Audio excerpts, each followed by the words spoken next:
I don't think I felt compelled to do art in the same way Mhm. that I'm starting to feel compelled to now. Now, it could be that I'm worried about money, so gotta do something. First I got your voicemail, then I got you. We can meet in person or maybe on Zoom. So tell me what's your genre, tell me what do you do? I'd like to know the things that specifically make you.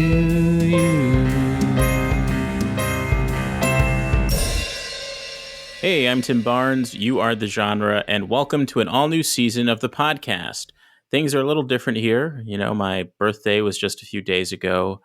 I'm 36 now, which feels like a heavy number.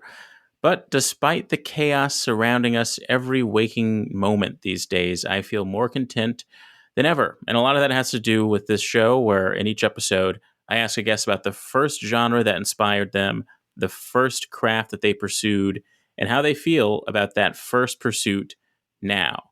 My own answers to those three questions sustain and guide me each day.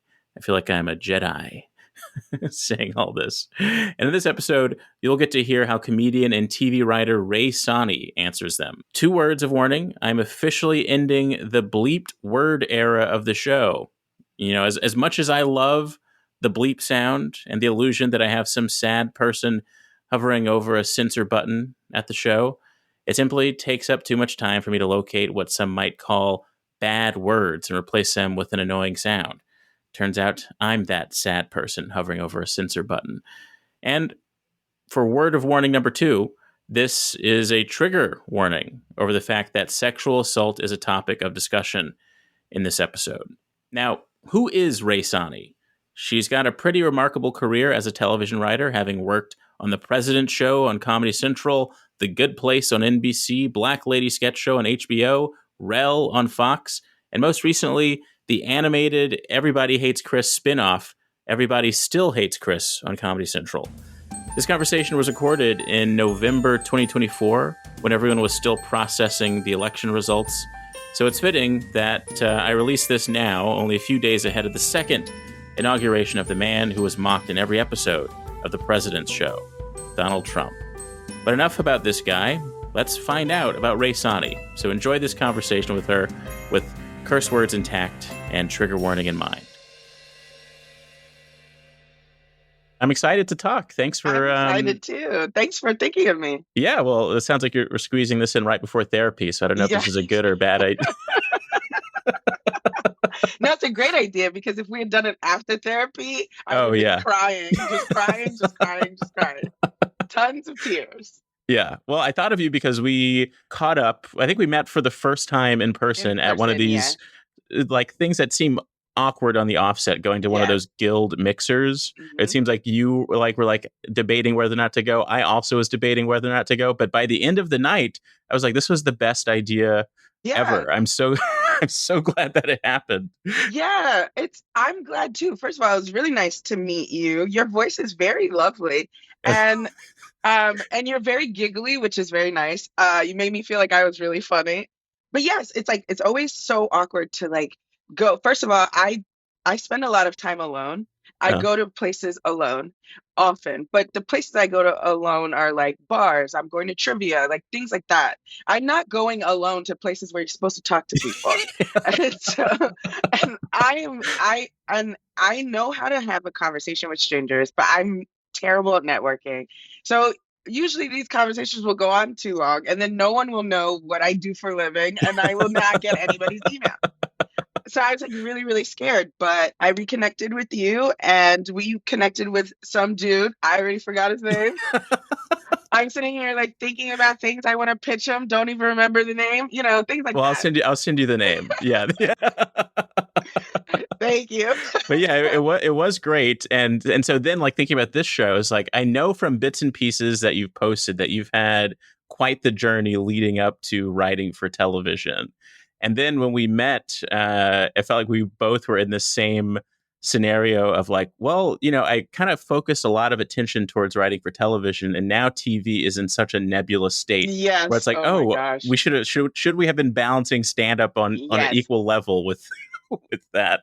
I So, wake up freaking out every day. I wake up, I look at my bank account and I go, I should have been doing stand up. which is crazy, Which is right? crazy because stand up makes you poor too. Yeah, yeah. But then also, like, right around, when COVID first hit in quarantine, it was like this feeling of like maybe stand up is over. Yes, yeah. So I felt lucky that I was like, oh, I made this pivot to TV, which will probably be more consistent than stand up. And now it's Yeah. like a complete reversal of Well, that. you were crazy for thinking TV was consistent in the first place.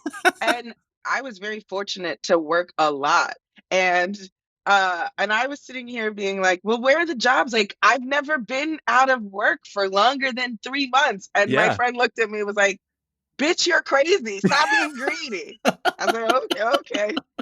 I was like, oh, I didn't know. She's like, yeah, people always have to. She's like, people have to start driving lifts and shit all the time, Yeah. even as they're TV writers. And I was like, okay, all right, Yeah, well, yeah, yeah. We were both, pretty very lucky. very lucky in that way, Yeah, and now dealing with the repercussions. But how long has like TV been a goal for you? Was that it something was that? never the goal. It was never the goal. Isn't that crazy? Yeah. My goal was to be Wanda Sykes. Just I'd been on the stand-up scene in New York for like 8 years. Oh. And I remember distinctly, so I'm a Princeton dropout. And I remember thinking, okay, like if I don't get something tangible and important by the time I turn 30, we're going back to school. And then on like when I turned 29, a bunch of things started happening for me. Or 28 into 29, a bunch of things started happening to me. I was like, phew. So that was Oh. like 2016. I just, you just do enough shows on the circuit. And then a manager found me. And she was the first manager that ever approached me. And I jumped on it like a fucking thirst bucket. I didn't even try to get her to date me, nothing. We talked for five I was minutes. I was in the same way with my first manager. Yeah, yeah. But it turns out that she's a phenomenal manager. At the best, in my opinion, management company in the business. After that, I mean, things just took off. She had me submit for the Just for Laughs New Faces thing, and I got that, which was great. And then she just happened to, her other client just happened to be creating a show. This is 2016, right? 2016? Yeah. So Trump had just won the election. Uh Oh my God, this feels familiar. huh. Um, Trump had just done the election, and her other client, Anthony Atamanuik, Oh a yeah. great friend of mine, he does these crazy Trump impressions or whatever. And so he got a Comedy Central show called The President Show, which postures as a late night show that our Trump impersonator, as Donald Trump, is doing from the Oval Office. And that was my first writing job. And I swear to you, I have just been falling into job after job. Well, first of all, that's amazing. And yeah, what a time warp. Because I remember probably in 2015 or like the beginning of 2016, I was still in Chicago and Tony was doing that Trump versus Bernie Yeah, travel with show. James the And so I W. moderated one of those in Chicago and then moved to New Did York you? the summer of 2016. And that was like like we haven't had a sane election cycle at all. There was so much going on. No, no, no. Like I'm gonna have to refer to everything before 2015 as the before time. Like I don't remember Yeah. it. I don't feel this. I'm such a different person. Trump's like rise has permanently altered how communication happens between human beings, not just how he talks to other people, how we all talk to each other. I think that the like height of Twitter happened while he was on it. So this public engagement we all do with one another and how we regard people in public is so different. And then even my comedy, like I hate that this is true, but I was my sharpest at stand up when I was talking about Trump or talking Mm. about things that Trump being around made me more cognizant of race and gender and things like that.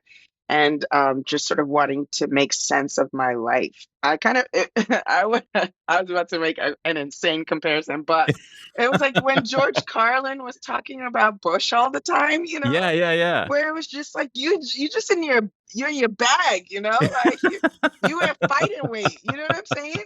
So I'm sitting here like, okay, maybe like Trump getting elected would put me back in like shape, but I don't want to think and talk about him either. I'm tired, Yeah. you know what I mean? Yeah, it's interesting you bring that because I've been thinking a lot about George Carlin with this looming, knowledge that Trump is going to be in the White House again. But at the same time, I think that I was the sharpest during the Obama administrations. Oh, really? That was like, Why? I mean, that's when I first kind of entered as a stand-up was like around his first term, and that sort of all those questions about are we a post-racial society, what is Oh, like those questions are what fueled my comedy, and I think I've been trying to figure out what my comedy is about since like hmm, I knew what it was about during the bulk of Trump's first term, but I'm waking up to like, okay, this is what how to combine that Obama era right. with whatever the Biden era was, which I commend him for being a vibeless president for the most part. When he got in, there was like kind of there's just kind of like an intense lack of vibe that we needed. I really did need no vibes. I Yeah, really did. Oh my God, I needed no vibes. I needed no vibes. which but also in hindsight is probably why he was Yeah. by the yeah Um, it's interesting because I never thought of somebody, and I never thought of myself as someone who exists in opposition to other things. I like to think of myself as you know, cool on my own, uh, but like the you're so right about the vibelessness of the Biden era because I don't think I felt compelled to do art in the same way mhm. that I'm starting to feel compelled to now. Now, it could be that I'm worried about money, so I got to do something. Yeah, But yeah, but also just kind of like, I think I really needed insane to say, but I think I really needed all 4 years to decompress from my time in Los Angeles, which was really hard on me personally, and then also the pandemic. That I yeah. really, you know, I did need to decompress, and I wish I was still getting to decompress. But Trump is coming, and these pics are all goofy, so it's time to say something. This nigga picked Linda McMahon for the Department of Education. I and you know what's so crazy about this? I think, I it's so cliche, like so many stand-up comics love WWF wrestling, WWE wrestling, but I really did as a child. I was like obsessed with it. And it just so happens that this year I got really, really super re-engaged with it Oh wow, yeah. because The Rock and Stone Cold, not Stone Cold, The Rock and The Undertaker showed up to WrestleMania, and I saw uh, everyone tweeting about it, and I was like, I gotta see. So okay. I went to a Peacock and I like watched WrestleMania, the main event. It was exhilarating. I can't believe it. And so now, like, wrestling is at the top of my mind for all of this year. I'm consuming all of these documentaries about Vince McMahon. I'm sure you know that he's being sued for egregious things. Yeah, And so, like, it's been at the top of my mind. I'm like very interested in the idea of kayfabe because these people are really committed to fake fighting, but really hurting themselves. And yeah, just sort of like, just what it means to be in that business and what it means to blur the lines of reality and be upset when people notice it's reality, but then notice that it's not reality, and then conveniently pivot when the money comes in admitting you've been lying the whole time or yeah, whatever. And then you think about how Trump had done a lot of yeah, WWF yeah, appearances, and then Vince McMahon and him were very close, and they both loved being accused of sexual assault.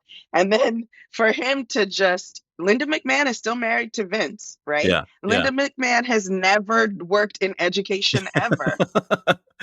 And so for this goof troop of a reality TV show cabinet to Yeah, pick education for a person who's been fake fighting or selling fake fights for 50 years, I'm just kind of like, what does this mean about who we are as a yeah. people? Well, you I'm so know? glad that you're exploring that because even when I was a kid, I had a deep fear of world wrestling fandom. I had cousins, I had friends who loved it, and I would get lost of like, what are we talking about right now? Because you're talking about it like when I talk about a movie, I don't think Star Wars exists. I don't think, you know, as intense as we can get about it, there's never a Right, blurring of like, I think that there was a Lord of the Rings. right. But with wrestling, it was always just like, and I would be the downer for saying, but this isn't It's real, fake, right? right? Yeah. Yeah. Um, you know what's weird? It's almost like watching reality TV for me, and I'm obsessed with reality television, but it's not exactly the same. With reality TV, or the way they are similar to me, is that when I was younger, I did think wrestling was real. Mm. I thought it was real up until I think like when I was 13 or 14, I had to like start to like consider because Yeah. there was It's like two of Santa my friends. Claus. It's like, you're like, I don't know if you grew up believing in Santa Claus. I feel like most black people don't grow up believing in Santa Claus. No, my family's Muslim too. Okay. Yeah. Yeah. Yeah. So that helped, you know. I never think about the Muslim context of Santa Claus. It Yeah, has to, no, actually, I never have either. yeah.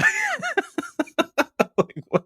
Oh, wait. What did I think? Because in the Quran and the Bible, there's a lot of overlap, right? Uh, There's like Jesus is a prophet named Isa, uh. like Noah is a prophet named Nuh. I think Moses is Musa. So like, what is Santa Claus? Yeah, Like, yeah. Like, what's yeah? is What can he we get? like, What are the nuggets of things we can? yeah, is he like Kareem or some shit? Like Abdul Kareem? Like, what is he doing? I need to know. Well, we've already explored so many interesting nuggets that will make your answer to this first question fascinating. I have no idea what it's going to be, but Okay. what was the first genre that called out to you when you were a kid? Ooh, gosh, do I even remember my childhood?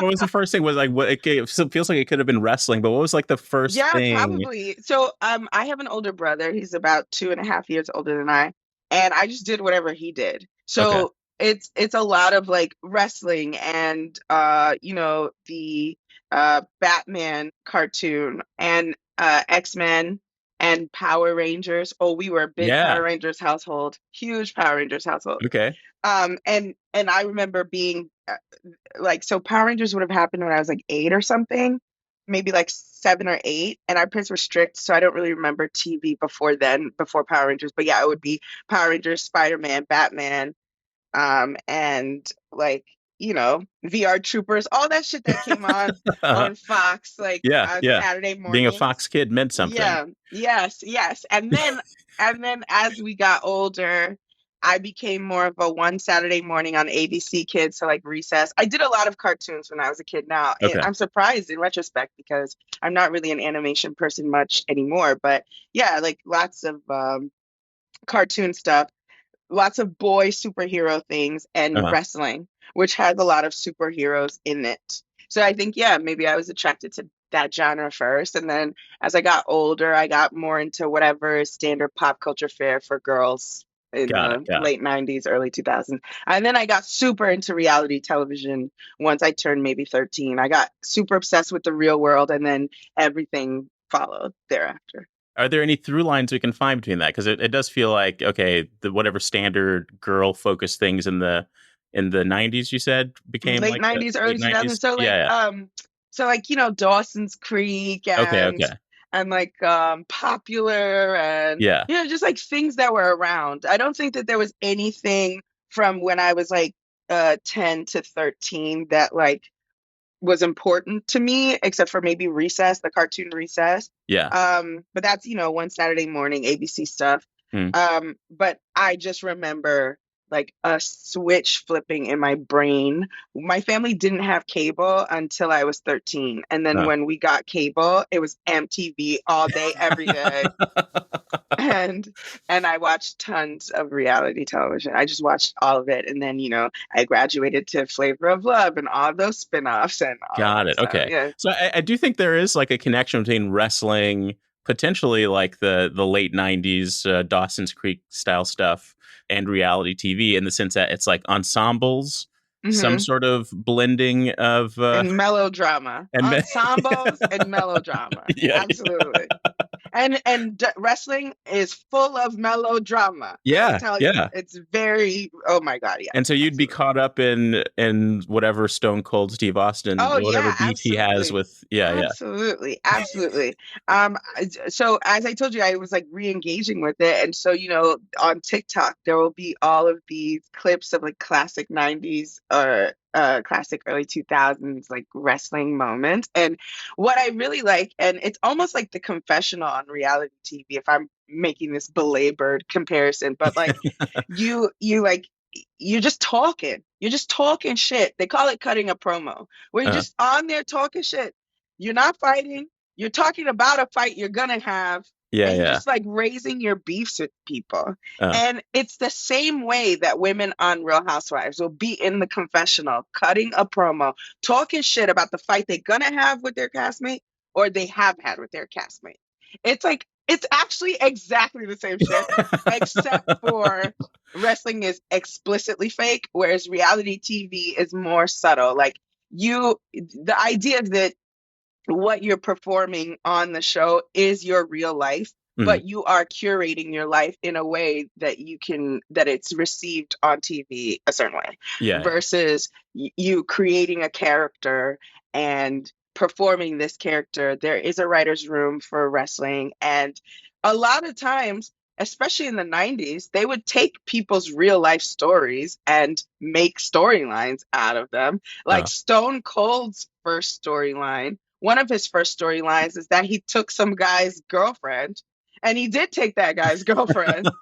That stuff happened all the time in the 90s. But also, a thing that I love about wrestling so much is that it's a family business. As big as it is, as huge as it is right now, it's dominated mostly by families. It's the McMahon family, and then there's the Rock's family. It's the Anoa'i uh, family, and it's like 5 generations of Samoan wrestlers. yeah. And the biggest storyline right now in wrestling is the Anoa'i, I think I'm pronouncing the name right, family. It's called the Bloodline. They're a faction, and it's like a civil war in the family. It's like Wow. Yeah. Roman Reigns, who's The Rock's cousin, and Roman Reigns and all his cousins versus some of his other cousins, and they're trying to decide who's the tribal chief, you know? Yeah, And yeah, it's yeah. like, and it's a real thing because Roman Reigns' father died recently, and he, as the oldest grandchild or something like that, is the technically the chief in their family. Mm. That kind of thing happens often. And did you grow up in New York? Yeah, I grew Sarah? up in Okay. Brooklyn. Or were you like, did you have like friend circles that you would talk about these things with as well? Uh, Or is it more just like kind of at home with your brother? Oh shit. Yeah, probably at home with my brother. Okay. So my family's Nigerian, and I don't know why, but Nigerians love wrestling. Like we really super love it. I Uh-huh. don't know why. Nigerians are a ridiculous people. Like we are ridiculous. Like we are over the top. Like all of our like we have our own version of Hollywood. You know how there's Bollywood. Oh yeah. In Nigeria, there's Nollywood. Yeah. And like all of the movies are over the top, ridiculous, like so I'm seeing where all this comes together. Where it's just our over the top, very performative, kind of slapsticky people. Uh, And so what would happen is before we had cable, my dad's best friend who lived in Boston, they would order the pay-per-view uh. that we couldn't watch because we didn't have cable. And so they would order the pay-per-view and then mail us videotapes of the pay-per-view before so that That's amazing. Yeah. isn't that cool? So Yeah. what would happen is like on so you would have like a pay-per-view would air either on a Saturday night or a Sunday night. And on Saturday mornings, there was a show on Fox that came on after like Spider-Man and X-Men, whatever it's called, WWF Superstars. And it would just recap what had happened in the prior week. Mm. And so we would get the pay-per-view tape in time to then see the recap for it the following Saturday on WWF Superstars.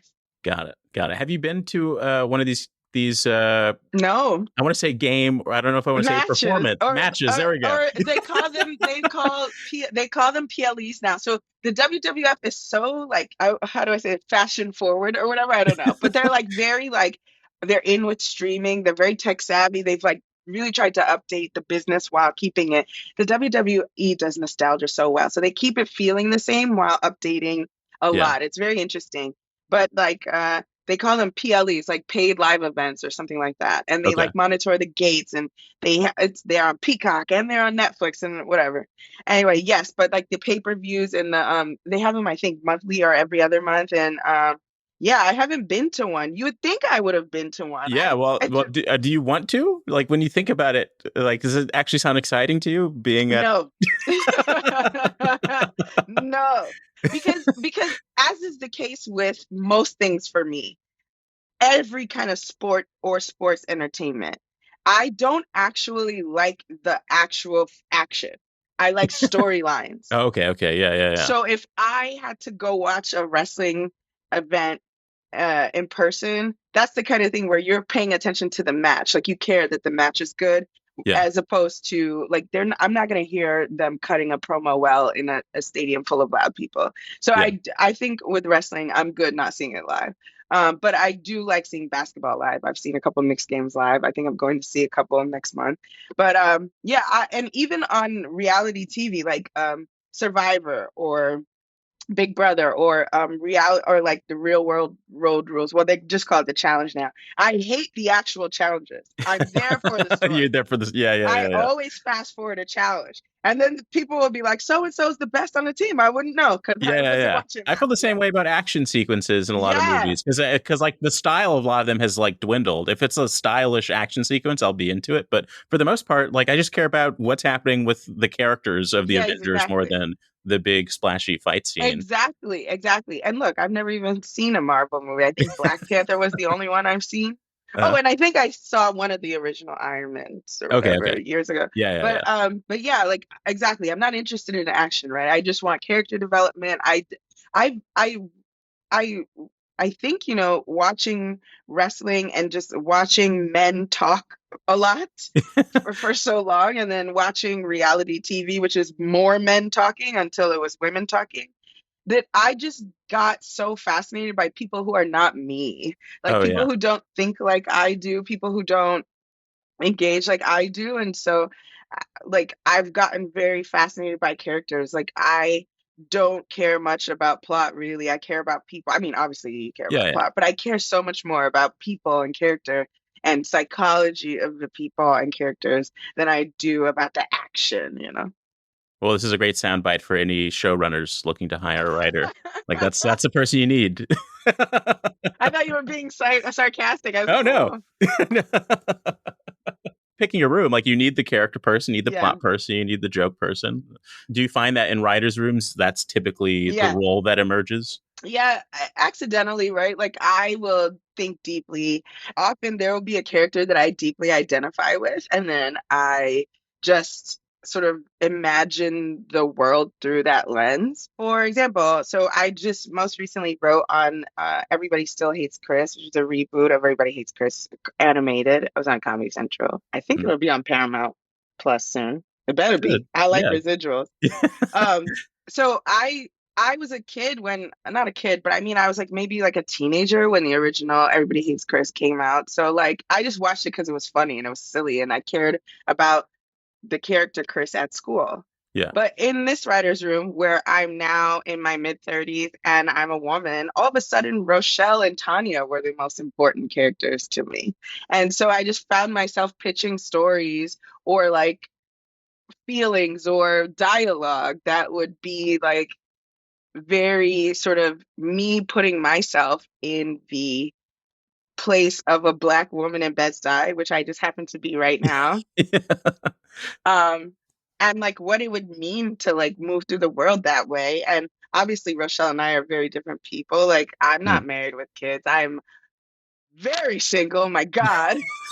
Uh, but like it was like really really important to me, and I was thinking about things like catcalling and like what that might look like on Rochelle, or like what it means to like want to be grown and like want to be popular at school and your mom stifling you. That was something Yeah. that I experienced. My mom didn't stifle me, but my parents were strict, and like I didn't get to be as cool as some of the people at school that I wanted to be, even though I like had some charm or charisma or whatever. And so like I found myself like really relating to that. And then even characters that I didn't see myself in, I was very fascinated as to like why would they do that? Like why Yeah. would you do that? My favorite characters have always been the villain. Always. I've Even in never, wrestling, from even wrestling. in Yeah. Yeah. wrestling. Yeah, absolutely. I loved Shawn Michaels. He was kind of a good guy, bad guy, but like mostly a bad guy. He was a dickhead on and off screen, apparently. I loved The Rock before he became a face. He was a heel. I love bad guys. Even on Real Housewives, I love the villains, Kenya Mm, Moore, Lisa Vanderpump. Like I love the bad guys. And I think it's because I just find it interesting to see how people can justify behaving poorly by everybody else's standards. They yeah. don't think they're behaving poorly, or maybe they do if they're sociopaths, but like, I just love understanding other people's motivations. And so there aren't really villains on Everybody Still Hates Chris, but it was so interesting to sort of get into the mindset of someone who is the opposite of the protagonist in the story. Yeah. I think all of this is so fascinating when we put it in the context of you writing for the President Show with a villain, Donald Trump, Yeah, so as the influenced main, by wrestling as the main character. Like, yeah, what? that was crazy. Yeah, the thing is like that was like a crazy learning experience for me. For one, it was my first writing gig, but also, Anthony had like such a like he also is obsessed with reality television. I don't think he watches wrestling, I'm not sure. But he is obsessed with reality TV. I mean, we talk about Real Housewives all the time. So he's also another person who like gets deeply invested in the villainy, like the origin story. Like Anthony was the type that was like, I'm gonna go to Queens and see like what kind of person Donald Trump's mom was. We keep Oh, hearing wow. about Donald Trump's dad, but like what Yeah. was his mom like? What's Yeah. his Yeah. neighborhood like? What were the newspapers saying when Trump was a kid? Like Anthony was like deep, deep, deep research. And then Anthony sort of thought of Trump as a mobster. There's a segment with Trump with Anthony interviewing like former mobsters, Oh, like wow. Yeah. as Trump, like really sort of trying to engage with that part of it. Like Anthony did like a full like psychological like investigation of who Trump is as a man. And Uh, I think that that has sort of influenced how I think about characters and things I write for going forward. what would you say the first craft was that you pursued with all this knowledge of the things that, influenced you or inspired you as a kid? What was the first official thing that you like pursued? You could say, Mm. if you want to say both the creative pursuit and the official non-creative pursuit, or pick one. Ooh, I think I wanted to be an author. I really like to write. Uh, So I would just like write books, like little books, and then draw characters. I remember some girl named Karina. I wrote a story about a Karina and her little sister or whatever. well, what's up Yeah. with Karina? What was going on with Karina and her little sister? Nothing. I just wanted a big sister. And I Oh, just you wanted a big I wanted a sister. big sister. So That's I wrote fascinating, one up. though. Like, it's not. I wanted a little sister. I I wanted a have big one. sister. Okay, I okay, have you have one. one. Okay. Mhm. So, what is it about wanting a big sister? What does that mean to you? I don't know. I think I was reading a lot of like Beezus and Ramona, stuff like that. Uh, And I just, I was 8 years old when I read Ramona Quimby, age 8. So I think I just like put myself in Ramona's shoes, and I wanted a Beezus, I guess. I wanted a big sister. that's Yeah. interesting. Yeah, I kind of. I only have. It's just me and my little sister. But the mantle of being, the first kid, I always thought, I don't know if I want that. I wish there was someone else who was Yeah. the first kid. Yeah. Yeah. I'm not the first kid, but I wish there was a first girl. Yeah. And there is a traumatic experience that the first daughter has. Mine wasn't that bad, but you're more responsible. You grow up faster, you're more responsible, that kind of thing. Yeah. And my parents weren't too bad on me with that sort of stuff because I'm still very irresponsible as we speak. Shout out ADHD. Um, but there are some things that, like being a first daughter, like, yeah, I wish, I didn't have to break the mold for. Yeah. Yeah. Okay, so you wanted to be an author. You're writing these almost like zines, it sounds like. Yeah, but I never showed them to anybody. I would just Okay. be like, Dad, I'm going to publish this one day. And my dad was like, okay. So that was the only audience was like your attempt at showing these to your dad, Yeah. and they're kind of. I'm working on this in CBT, me and my dad. I didn't know that the daddy issues was there, but they're And so did that kind of morph into your interest in stand up? The writing in that sense, like was it comedic in any way, or was it oh, like really deep sort of dissections of this sibling these siblings? well, so that's so interesting. Now that we're talking about the sibling dynamic of it all. So, my stand-up comedy, like my first engagement with stand-up comedy, I think maybe I'm 12. Uh, 12 or yeah, maybe 11 or 12. And my parents had a VHS cabinet. And 13-year-old boys, whatever. My brother was looking for porn. I don't know why he thought my parents would have it, but he was looking for porn. So he like digs Sifted deep. through it, yeah. Yeah, digs deep It's just and so he funny for him to not be necessarily doing this in total secret. Like yeah, you were in I on it. we were partners in crime. I did everything with him. Honestly. I was like his little lackey until maybe I was like 14 or so. But so he's like digging through the video cabinet and he finds a tape and it says raw on it and he thinks that Ah, that's porn yeah, and it yeah. ends up being Eddie Murphy stand up. Wow. And then after that I just go on I find everything Eddie Murphy. Mm, And then, Eddie Murphy leads to me watching Comic View on BET once my family got cable, so I was like 13. uh, So I watched a lot of Comic View then. And then we had HBO, so now I'm watching all of the old HBO specials. And mm, then I meet the love of my life, Dave Chappelle, and on Killing Them Softly. uh, And so I just that was another thing. I've always been a fan of stand-up comedy, not to the extent that I was a fan of reality TV, but stand up after 12 or 13, it was ever present. I mean, I would, back when we had the first generation iPods, I had Jamie Foxx on there, I had uh, George Carlin on there. Like, I yeah. was a huge stand up fan. Don't scroll away. You Are the Genre. We'll be right back after the break. Here we are in the middle of the episode where I remind you that You Are the Genre is a listener-supported podcast. And if you'd like to support it further, you can do it in a few ways.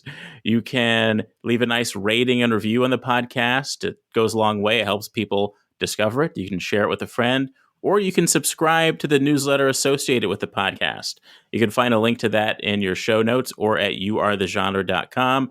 If you go for a free subscription, you'll get the latest updates on publicly available episodes, plus some other things that I do on the newsletter, like sending people 5 jokes a day, for instance. But if you upgrade to paid, you'll get advanced episodes of You Are the Genre and so much more. It's just a way of saying, hey, I know I appreciate what you're doing here, I guess, something like that. I also like to use this break in the middle of the episode to talk about something that I've simply been enjoying. And let's see, I've been enjoying quite a bit. It has been a break here since the last season. The most recent thing that I liked was this, I guess you'd call it a documentary called Kim's Video about a video store that once existed in Manhattan called Kim's Video. And this really took me on a ride. uh, I can't even begin to explain everything that happens in a way that won't take up too much time here. But I love this movie so much that the next day, which happened to be my birthday, I took a little adventure myself to the last remnant of the original Kim's Video, which exists in one of the Alamo draft houses. And I ended my long-standing feud with Alamo Draft House for not having red vines. That was my one complaint about Alamo Draft House. But seeing that they brought Kim's Video back to life, that's a start. That's a beautiful new start to a friendship there. So I recommend everyone check that out. I watched it on Mubi, which is an awesome streaming service, probably the coolest. So there you have it. Consider downloading Mubi and watching the Kim's Video documentary, and maybe subscribe to the newsletter for the podcast. If you'd like to do that, get all of the information you need at youarethegenre.com. Now, back to the episode. Where were we? Yeah, so my brother influenced my early like stand-up like Through his search for engagement porn. through Yeah. search for porn, and then we would watch it all the time. I remember making my dad take us to see Kings of Comedy, which he should not have done. Oh, yeah. uh I mean, I'm trying to remember if I saw it in theaters. I think I yeah, did. I Yeah, I think don't. Yeah. every black child got a free pass on all those cuss words that weekend. Yeah, we did that, and then I'm gonna get like not like emo, it's I'm over it, I'm just Uh, trigger warning your audience. But I got sexually assaulted in college, and it really derailed me, like mm, really fucked up my brain. Like I wasn't going to class, I was like drinking a lot, that kind of thing. And so I decided to see a therapist on campus, and she was like, "You have got to find something not of this world that makes you happy." And she meant not of this Princeton world, because mm. my whole world there was just in shambles. So I just went back to my dorm, and I was like, "What makes me happy?" And then I thought stand up, and so then I just bought a stand up class. Um, and Princeton is in Jersey, so every Tuesday I would take Jersey Transit to New York and take a stand-up comedy class. Wow. And I would say that was like '08. Who was '08. teaching the class? I don't remember. Okay. Okay. And Um, what were you Go ahead. studying in Princeton? English. English. Okay. That connects to a lot of stuff too. Yeah, Yeah. I've been very writerly, very character Uh, focused kind of thing. yeah. And then yeah, so then I was taking the class. It was fine. I did well enough. And then I dropped out the following semester. So that spring, I took off. And then in July of '09, I would say, is when I like really, really went after it. But yeah, I say stand up saved my life, honestly. I don't know where I'd be if I didn't do it. That's amazing that you found that. And Yeah, yeah. I'm happy. I'm happy. It's kind of I like to think of it as I've been very lucky. I'm a very lucky person in that, you know, coming from where I'm from, I'm a scholarship kid, whatever. To get to go to Princeton in the first place is a dream come true.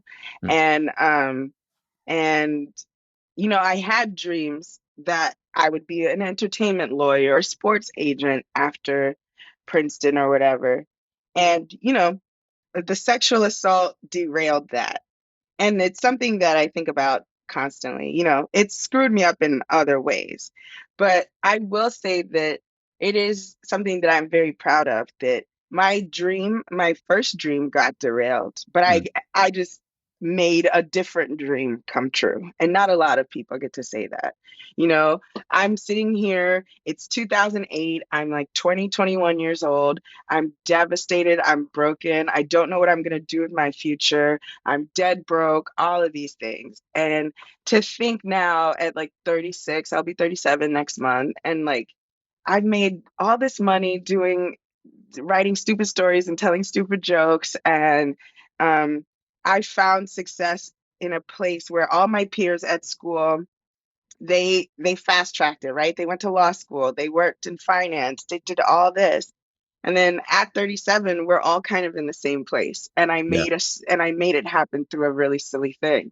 I'm a really lucky Sagittarius. They say we're the luckiest sign. Oh, really? Yeah. So, and like obviously I had to do the work for that to happen. My Mm, therapist wants me to take more credit for myself and stuff. yeah. But I do feel really, really lucky that yeah, I was supposed to be one thing, and I'm still grappling with what that makes me think of myself, like who I'm meant to be, what I was meant to be, my real self is and all that. But like, you know what? Like I'm listening to my heart, and I wasn't meant to be a sports agent. I got too much ADHD to be on the fucking internet checking what Woj is saying about, fucking all kinds of basketball trades and shit. What I would have been doing honestly is trying to fuck the athletes, and God sent me this way. Yeah, yeah, But yeah, and also I just don't have the attention span for such a thing. But like that would have been fun. It would have been a great life, you know. yeah, Who knows what could have happened, but like I have a great life right now.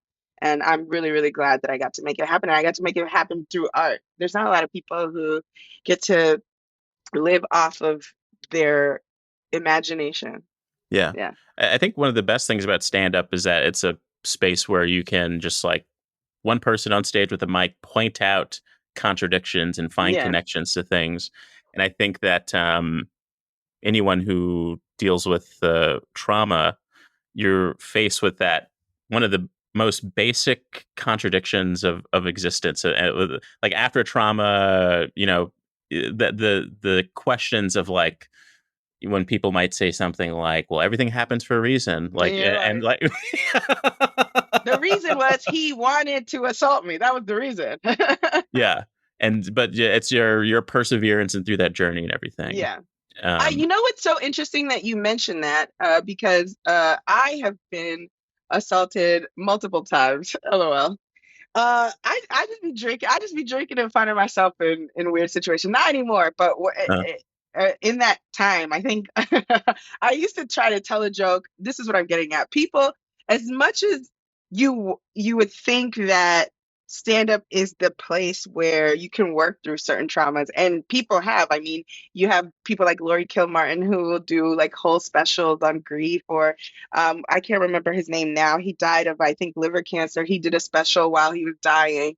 Um, so once I had heard about people engaging with grief in that way, I was like, oh, let me tell rape jokes. And they were yeah, not having it. what's you don't know what it's weird. It's like especially when it's a woman telling the joke, that's when people are the Yeah. most uncomfortable. Yes. I was so fascinated by it because I kept trying to make a rape joke work. And rape joke, even saying it like that makes it sound like I'm making fun of rape. Yeah. Uh but one of the times that I had been assaulted, this man, I'm sorry, I'm not laughing Yeah, but because yeah, I totally I'm laughing understand. Yeah. at contradictions. That's what made me think of this. Yeah. Like rape in and of itself is a very ridiculous thing. It's a ridiculous thing. Like a man or a woman or whomever is assaulting you has Mm, decided that regardless of what you think about it, they're gonna be inside you. Like mm, that is a crazy thing to yeah. do and think. It's a ridiculous thing. Yeah. So anyway, just already the circumstance of sexual assault is ridiculous. And so what happened was I had like taken some pill or drug or whatever, and I wake up in a very, very compromised situation. And initially the guy is like telling me that I'm beautiful. He's telling me how pretty I am. But at the time, I was in the height of my Rihanna stand-up. And Mm, so she had this CoverGirl mascara that would bring out the light colors in your eyes because Rihanna has light eyes. I, mm. however, do not have light eyes. So I was wearing colored contacts. We're rocking a short haircut, dyeing my hair jet black, like really trying to be on Uh, my Rihanna shit. I'm at this party with the, green brown contacts in, and then I like take it was supposed to be acid, but who knows what it was. And then I wake up in this compromised position, and this guy is like yelling at me. Like first he's like, "You're so beautiful, you're so beautiful," and then he's like, uh, wait, those aren't even your real eyes. And he starts yelling at me oh for not wow. loving myself enough Oh my god. to go out with my real eyes, like on some like black hotep shit while he's sexually assaulting me. So like I like this man Yeah, is the like trying to levels. teach me self-love while he's like Yeah. while he's violating me. And so I just tried to write a joke about the ridiculousness of that moment, and the audiences were just not going there with me. They just were not. They wouldn't even go with me like on the premise. It's not even like, oh, I didn't have the right punchline. I don't remember now. This would have been like 7 or 8 years ago with Mm, these jokes I was trying, but like they wouldn't come along. They would not. And I wonder deeply about that. Like, and I think, especially in the wake of Kamala losing this election, there's just something really uncomfortable for the public about the reality of womanhood. yeah. And like and it was often women in the crowd who were not on board with me too, and maybe it was triggering for them, but I don't think I shouldn't get to talk about my trauma just because you might be triggered, Mm, especially if it's my art. But also, like, there's just something like no one wants to see a victim, right? Everyone's comfortable looking at perpetrators. No one ever is comfortable listening to or talking to or feeling and hearing from or whatever a victim. And I was mm, so I don't know why that was so shocking or hard for me, but it was. I was very surprised by that. I found it very frustrating. Um, yeah, and I a lot of people are doing this thing where they're, what's the autopsy about this election and all that. And I think you cannot discount the fact that Kamala is a woman. Like Donald Trump mm, has only beaten girls, right? And you compound that with the fact that Kamala is a black woman.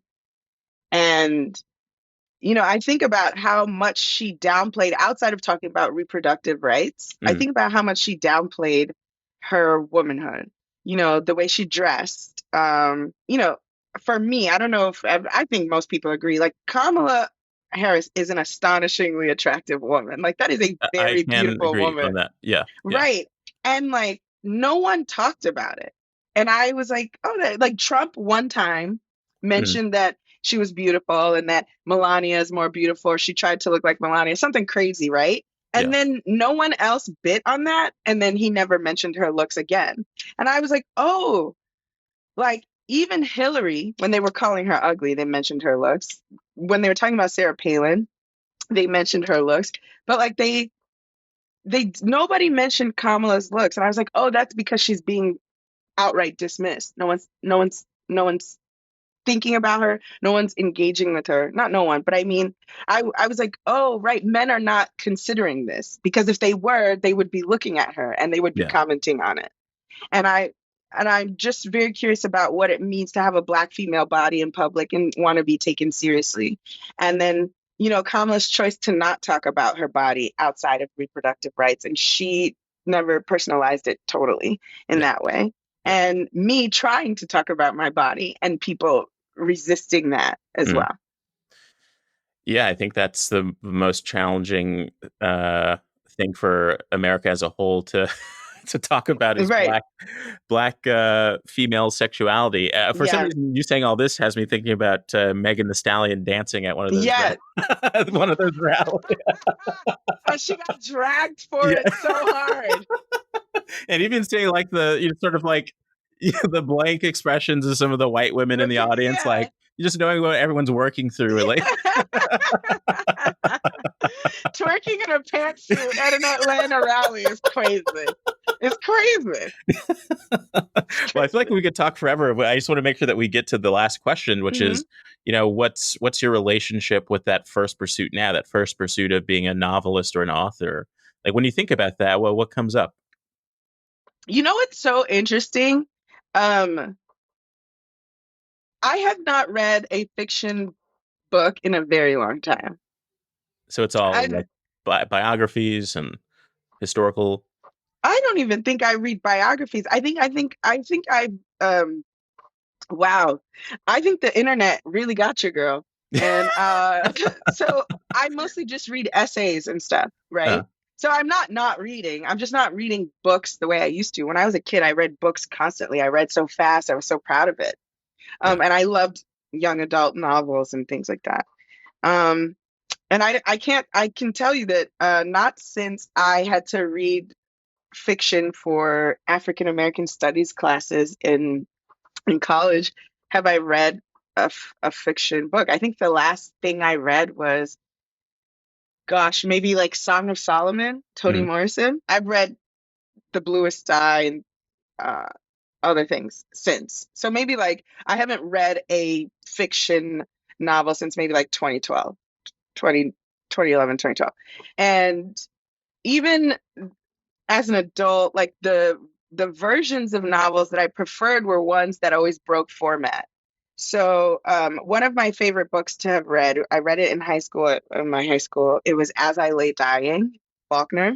Mm, and it's each chapter is told from the story of a different person and a different character, and one of these characters has a mental disability and you have to filter through it. It's like the time is, it's like not linear. It's just a family carrying their mom's dead body across mm, the south or whatever. I can't remember where they're going. They're trying to bury her somewhere, and you get a version of the journey from each character.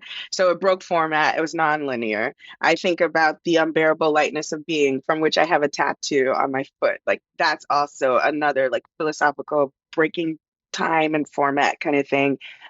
Or gosh, like just all of my most recent, or the things that stand out the most to me, broke format. And so I mm. don't think that I could ever write like a straightforward fiction novel or like a short story in a very straightforward way. So I think maybe doing stand up or writing television is my way of breaking format as it relates to fiction writing, right? Like to write a fiction story in all dialogue is a break of format, I think.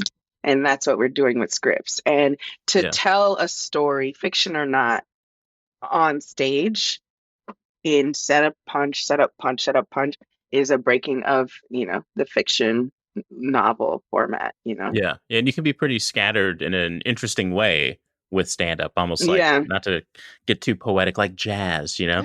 Um, but also, another thing that at risk of sounding like too poetic and strange, like you saying, like this concept of breaking the format, I do think that what's happening abstractly with the Black female body, it breaks the format of something that Mm, is established in yeah, you're the so the right. foundations of the nation. Kind of it You're is like so these right. contradictions. It is these. It's that's why we don't know how to handle it. Right. Yeah, Yeah, that's so right. And I like I I never like this is the like artsiest I've ever talked about my work. I promise. I am not a pretentious slut. I promise. But like, there was something that I had to confront, outside of like that attempt at a rape joke that didn't work. I mean, just even in the Trump era, or even prior to the Trump era, I remember I told a joke about a white guy hitting on me. I told a joke about a white guy hitting on me and why like that, um, why I didn't like it. Like I not that I'm against interracial dating. I have done it in the past. I don't really do it so much anymore. But you mm. can't risk it when Trump wins. You don't know. I didn't Yeah, think anybody was voting for the nigga, and then he popped up. So you can't trust him. I don't want the enemy in my bed. So like but like I remember telling a joke that like a white guy came up to me and he was like, I'm hot, you're hot.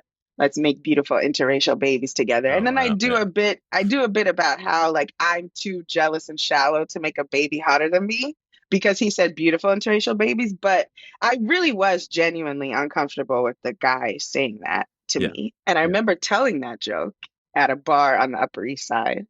And a man lectured me after. A white Oh, man who was trying to hit on me oh my god, was telling me why I was wrong for presuming a negative thing about the man who said that to me. And I was just wow, like, that's this is crazy.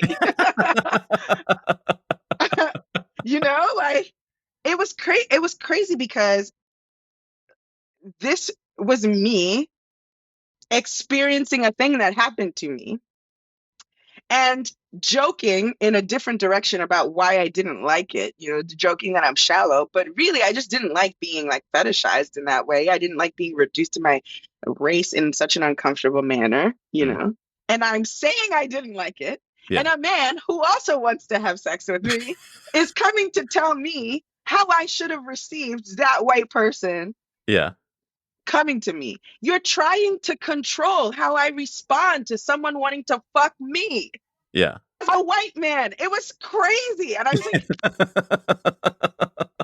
and then I was like, is this, like, I'm not a person who likes to be seen. Although in cognitive behavioral therapy, we're working on uh, that. uh, Maybe I have daddy issues. We're working on it. And all of my astrology is like, you're a Sagittarius, step into the sun. So Uh, I'm trying to be more visible now. But that was something that I worried about a lot. Like stand up, you have to show up as yourself, and people will hear you talk and they will presume things about you as a mm, person based on your set and what you look like doing your set. And yeah. then they're going to come up to you after the show and interact with you a certain way. And that was one of the, I haven't had very many poor interactions post show, but Mm, that interaction stands out to me so much because I'm like, how is this white man so controlling? He is trying to control my narrative. He is trying to yeah. control how I tell a story about me. That is so typical of white America. It's typical of white response to black storytelling, even Mm, whether it's in literature, fiction, whatever, or even black people getting on TV and going, racism happens, and mm, white people trying to control the story and saying, no, it doesn't. And mm. here I am, a unique, particular experience to me. And this person came up to me and tried to control my story. That was so crazy. That was so crazy. Yeah. Yeah. I don't want to end on that. Okay, okay, let's No, do no, no, something no, no, no. It's jolly. fine. No, no, but Something I no. jolly. Sorry, but there was. I wanted to talk about the Wanda Sykes of it all. You mentioned Hmm. that earlier. She stood out to you as like that's was she one of the first woman comics that stood out to you? No, not really, Okay. because actually Leslie, what's her name? I have ADHD. SNL. Oh, Leslie Jones. Leslie Jones. I was gonna say Yeah. Jordan, and I was like, that's Tracy Morgan's character on 30 Rock. Okay. But Leslie Jones, actually, she's been around forever. I Yeah. remember watching her on Comic View and thinking Uh, she was funny. And you know, the Queens of Comedy, you have some more. I love some more. I Monique's not really my cup of tea, but I love some more. Adele Givens was great. There are lots of women that I had seen, but Wanda Sykes stands out to me for two reasons. One, and I know that I hope this doesn't come off the wrong way because it's trafficking in stereotypes that aren't true, just perception. So, when you're watching Comic View, you think stand up from Black people looks a certain way, yeah. right? And then you're watching Martin and you're watching Kings of Comedy, like Bernie Mac, and they're all excellent, right? But they do stand up a certain way. Yeah. There's a uniquely Black American way of doing stand up, right? And I'm not Black American, but I just meant Black American. Like I'm not Yeah. creating a distinction between Nigerian stand up Yeah. and African, but like there's a way, there's like rhythm and storytelling, and there's a certain way that they do it, right? And then you come across a Chris Rock who is still an extremely Black dude, Mm, he's yeah. super Black. All these narratives about him not being Black enough that show up on Twitter these days, I'm like, do you guys, the internet just be rewriting history? It's kind of crazy. Yeah. But anyway, so like then there was like Chris Rock who does Black comedy, but he still functioned with the rhythm, and he still had that kind of like pastoral Yeah. preacher quality, but there was just something a little different about the way he wrote and told jokes Mm, that didn't quite feel the same as what everybody else was doing, and I took to that a little bit.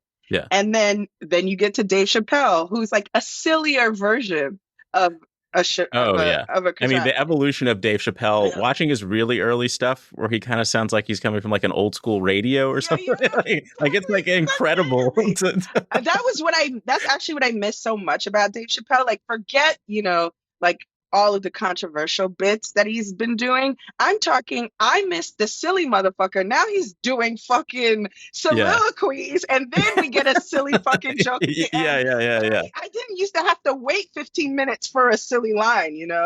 But anyway, so you see a Dave Chappelle, and Dave Chappelle was my goat, and after I worked through some things with him in my head, he'll still be my goat. It's him Uh, and Eddie, but like Wanda for me was like the girl version of that, which yeah. I was like, oh, Wanda's not like Monique. Wanda's not like she's not like some more, and there's nothing wrong with them. It's just that it resonated with me. Yeah. Like I was like, I speak this way, I think this way. I'm not quite as expressive and silly as she is, but it was just nice to find people who sort of had your train of thought. Yeah. And then, uh, so that's one. That's why I initially took to her, and then see her on the Chris Rock show, and then Biggie Shorty and Pootie Tang was the Yeah. funniest fucking thing ever. But then to graduate from Princeton, you have to write a thesis, and I, before I dropped out, was of had it on my mind that I wanted to do my thesis about women stand-up comedians. Mm. And I had been sexually assaulted or whatever. I had planned to go back. So I took that semester off, but then I stayed away.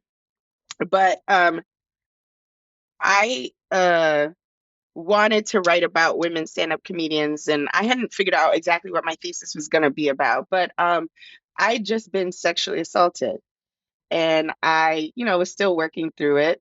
And I saw a Wanda Sykes special. I can't remember what one it was, but if I'm thinking this is 2009, 2010, whatever special came out around then. And she has a bit about women leaving their vaginas at home. So so that they can go out and run at night, just sort of like a really silly but really Yeah. smart Absurd. Yeah.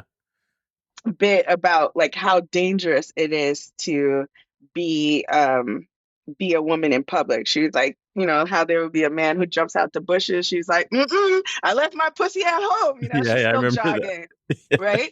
But the thing that resonated with me the most about that bit was that she talks about how the woman will go home, and when she goes to get her vagina out the closet, it's stretched out because while she wasn't home, her husband was using it without her permission.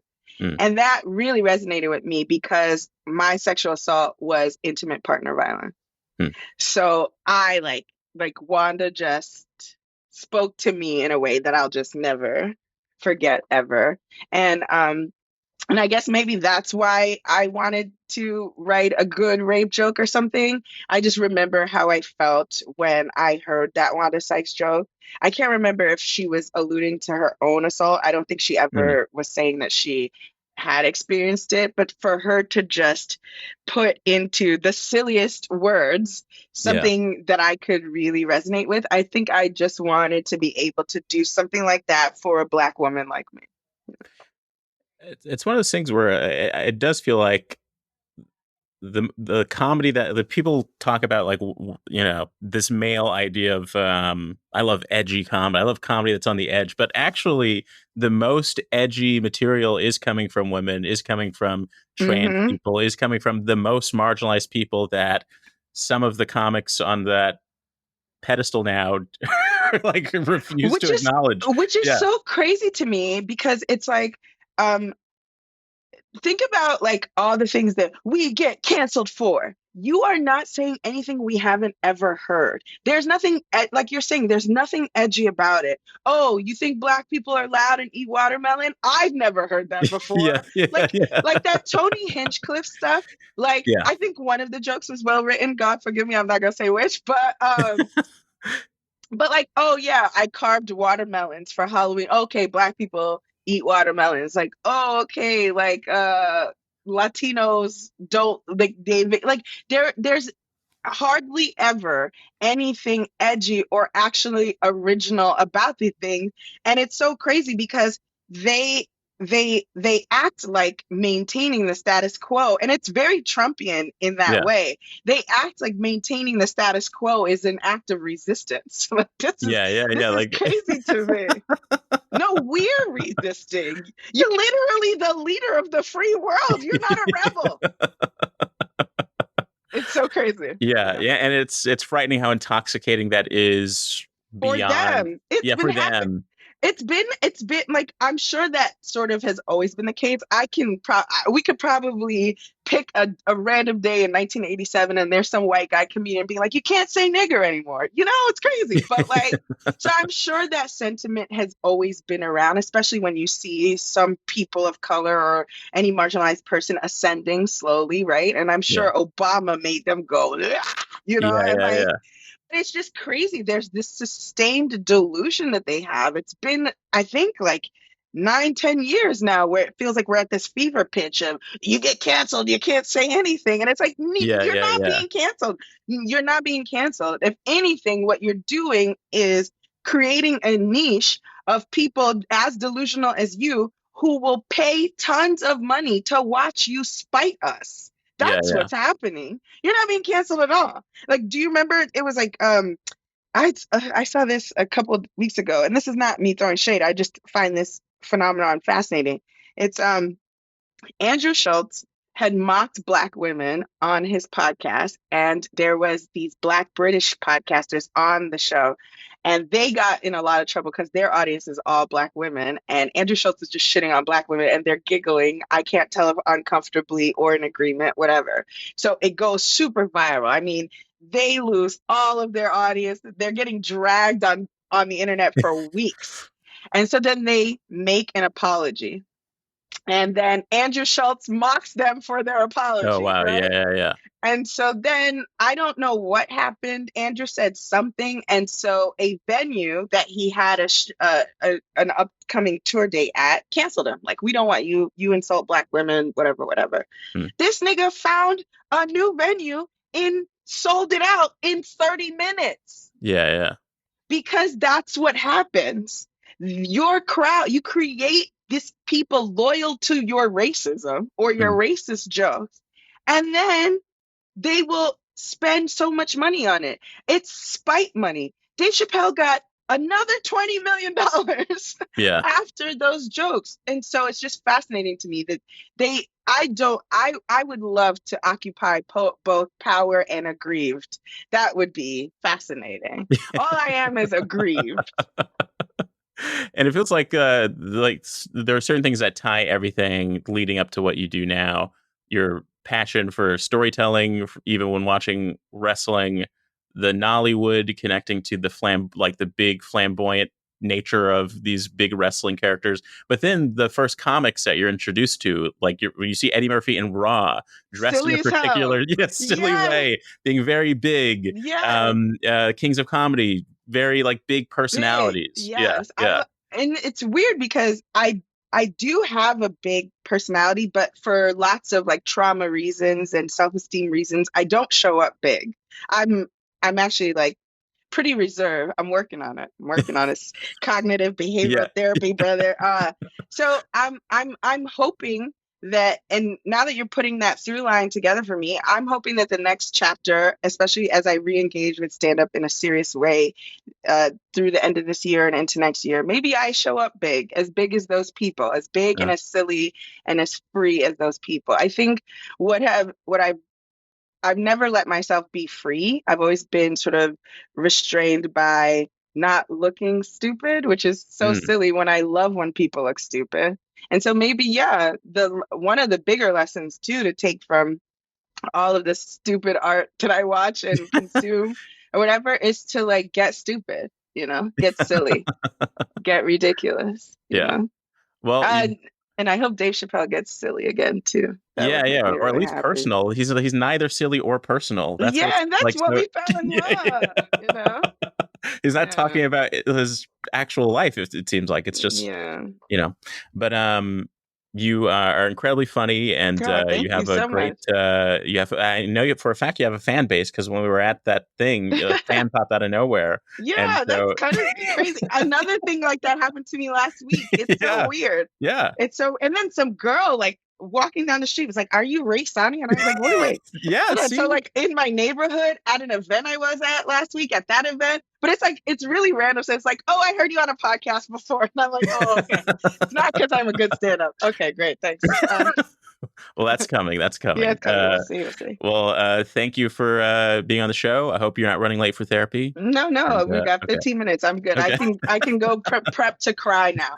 Thank okay. you so much. This was really fun, and it made me think a lot about my art and like why I want to do it. And I'm so surprised by what I'm going to go off and think about now. So thank you for that. That's really, really lovely. And that's the show. Big thanks to Rae Sanni for joining me on the podcast. For more information about her, how about Instagram? Let's see how long that exists. It's at Rae Sanni 87. The number's 87. Freddie Nunez created and sings the You Are the Genre theme song, and Adam Smith produced it. In the next episode, comedian and television writer Mamadou Njai joins me on the podcast. But if you're a paid subscriber to the newsletter, you can listen to that right now. This is Tim Barnes signing off with your weekly reminder that you are the genre. First I got your voicemail, then I got you. We can meet in person or maybe on Zoom. So tell me what's your genre, tell me what do you do? I'd like to know the things that specifically make